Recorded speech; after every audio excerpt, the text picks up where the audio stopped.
বর্তমানে আমি দেখতেছি যে এইচএসএ 27 ব্যাচ বলো অথবা 26 ব্যাচ, 2 ব্যাচের ক্ষেত্রেই যে তারা আসলে কলেজের এক্সাম খুব একটা সিরিয়াসলি নেয় না। অ্যান্ড আলটিমেটলি এই কারণে তার সিলেবাসটাও ঠিক মতন কমপ্লিট হয় না।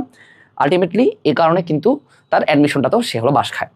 আমি তো নিজে ডিএমসিতে পড়তেছি, আবার সাথে আমার অন্যান্য যারা ডিএমসিয়ান ফ্রেন্ড আছে, অথবা তোমাদের হাবিবুল্লাহ ভাইকে যারা চিনো, অথবা তাজর হাসানাত তুহা যে আমাদের বেলা মেডিকেল সেকেন্ড হয়েছিল, অথবা বাছার সুশোভন যে মেডিকেল ভর্তি ফার্স্ট হয়েছিল, এদের সবার কমন প্যাটার্ন হলো যে তারা সকলেই কলেজের এক্সাম সিরিয়াসলি দিত।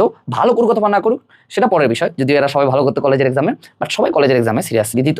এখন আমরা কেন কলেজের এক্সাম সিরিয়াসলি দিব, এটা কেন আমি প্রথম পয়েন্ট বললাম, এটা শুধুমাত্র একটাই কারণ, সেটা হলো যে আমি যদি কলেজের এক্সাম সিরিয়াসলি দিই তাহলে আমি আমার রেগুলারিটিটা মেনটেইন করতে পারবো। অর্থাৎ ফর মেনটেইনিং রেগুলারিটি, তুমি যখন কলেজের এক্সাম সিরিয়াসলি দিবা বা এটা সিরিয়াসলি নিবা, তখন তোমার মাথায় ঘুরবে যে এই এক্সামটা আমার হচ্ছে সেন্ট্রালি, এটা রেজাল্টও হবে সেন্ট্রালি, আবার আমার কলেজের অন্যান্য যে পোলাপান আছে এদের সাথে আমাকে কম্পিটিশন করতে হবে।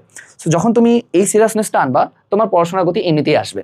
অ্যান্ড কলেজের এক্সাম ধরে যদি তুমি সিলেবাসটা কমপ্লিট করো, তাহলে দেখবা যে পরীক্ষার ঠিক সময় তোমার সিলেবাসটা কমপ্লিট হয়ে গেছে।